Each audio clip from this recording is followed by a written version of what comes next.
పడవ ఎంత బరువు ఉన్నా నీటిపైకి తేలాలి. అలాగే మనసు ఎంత బరువైనా జీవితం సాగిపోవాలి. మంచి పనికి అన్ని మంచి రోజులే. మంచి ఆలోచనలు ఆచరణాత్మకంగా అమలు చేయాలి. అంతే. కాలం కదిలే కొద్దీ వయసు పెరుగుతుంది. వయసు పెరిగే కొద్దీ ఆయువు పెరుగుతుంది. జీవితం కరిగిపోయే కొవ్వొత్తి లాంటిది కదా. కావున మంచి కోసం పాటుపడని జీవితమే వృధా. గొంగళి పురుగు జీవితం అయిపోయింది అని బాధపడే లోపలే అందమైన సీతాకోక చిలుకలా మారి స్వేచ్ఛగా ఎగిరిపోతుంది. మనిషి జీవితం కూడా అంతే. కష్టం వచ్చినప్పుడు ఓర్పుగా ఉండే కొత్త జీవితం మొదలవుతాయి.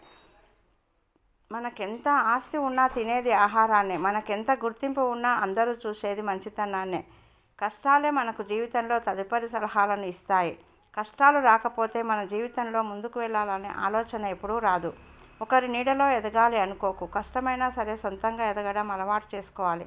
నిన్ను నువ్వు ఎప్పుడూ తక్కువ చేసుకోకు. నువ్వు తీసుకున్న నిర్ణయం, నీ ఆలోచన గొప్పగా ఉండాలి. అప్పుడైనా దైవమైనా మనిషి అయినా తోడుగా ఉంటారు. ఎలాంటి స్వార్థం లేకుండా బతికే చెట్టు నుండి మనం నేర్చుకోవాల్సింది చాలా ఉంది. బ్రతికితే చెట్టులా బతకాలి, స్వార్థం లేకుండా. నవ్వటానికి ఖర్చు లేదు, కానీ నవ్వడం మర్చిపోతే మందులకు చాలా ఖర్చు చేయాల్సి ఉంటుంది.